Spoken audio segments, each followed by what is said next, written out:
or anything of that nature. We'll just say that. Does that make sense? So when I'm instructing the group, I do not want to hear anything from anybody about what the expectation is or how to address that with the group.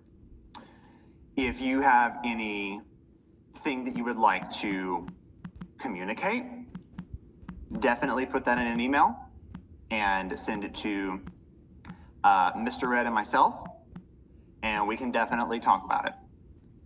But what I don't need, and what is not going to be the norm in the program, I don't know if it has been in the past, but what it's not going to be now is it is just open floor and open discussion on what's happening and what expectations have been set and things of that nature. So again, if there's anything that you are thinking or feeling, I am always here to listen and to talk that through. But you also need to understand that I'm the instructor, I'm the director, and what I say is what needs to happen in that moment. There doesn't need to be any discussion about it. There isn't going to be any discussion about it. So does that make sense? Are we on the same page about that?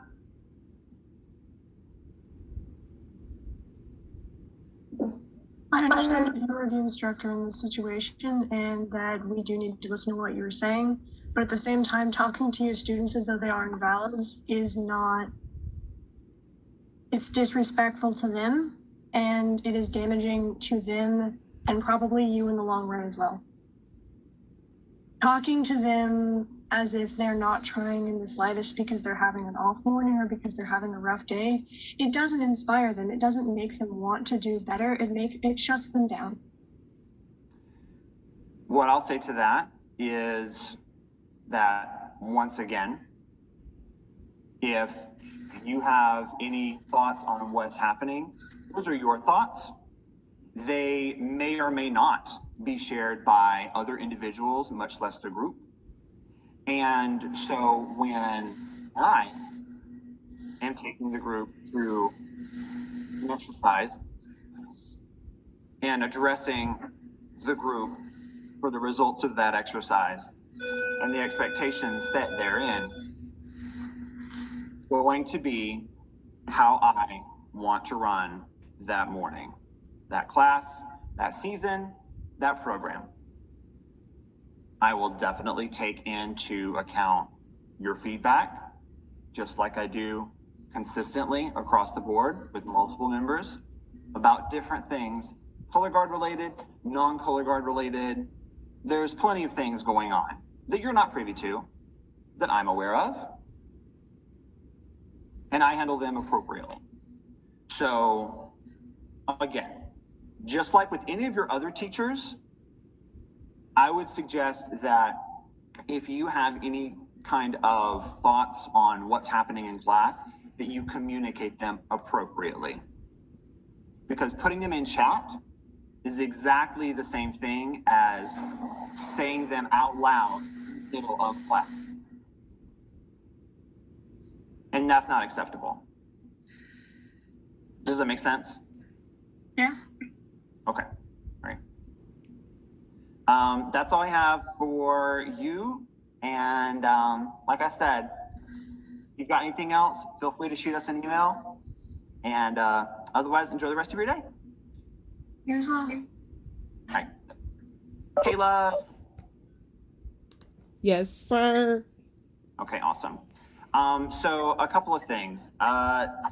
The things like that, and I wanted you to hang on for that reason. Situations like that shouldn't happen. Do you agree?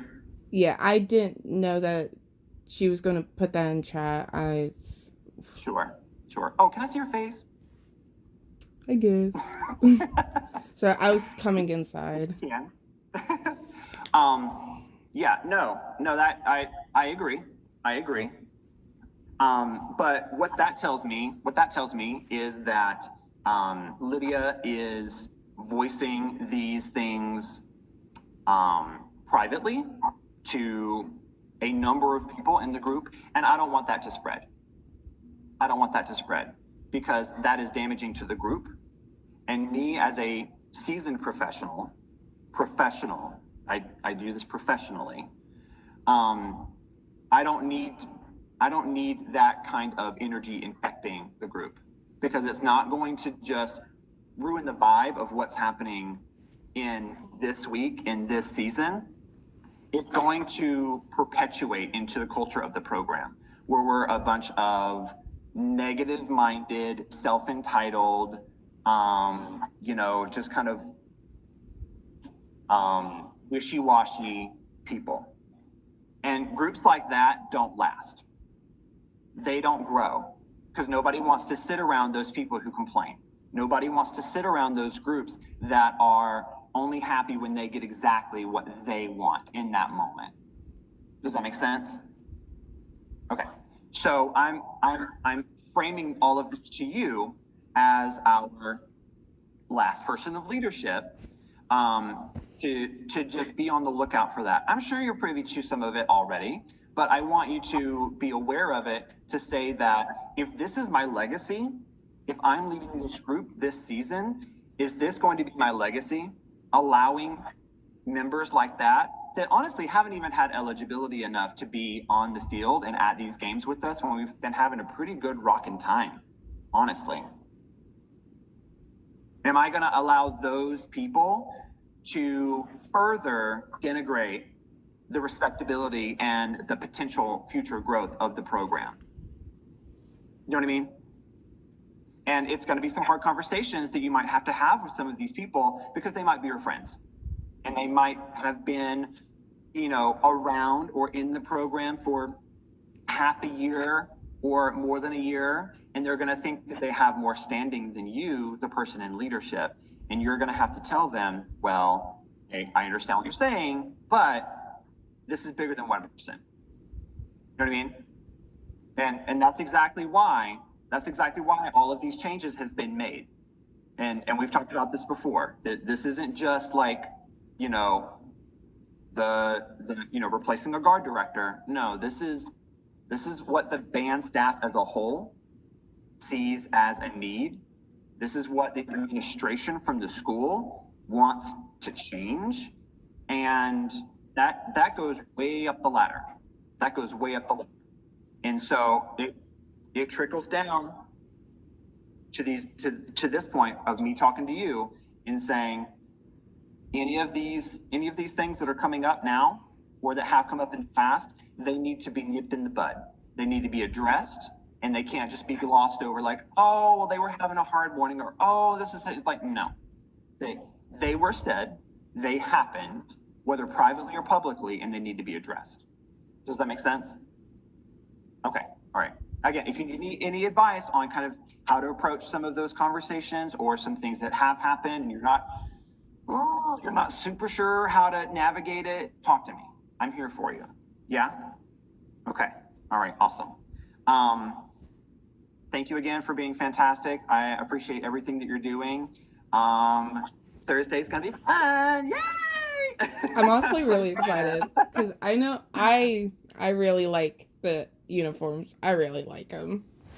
See, I know. They're going to be so good. They're going to be so good. And then we don't have to worry about getting them like dirty or like being freezing cold. We'll change out of them. So we'll be taken care of. Yeah.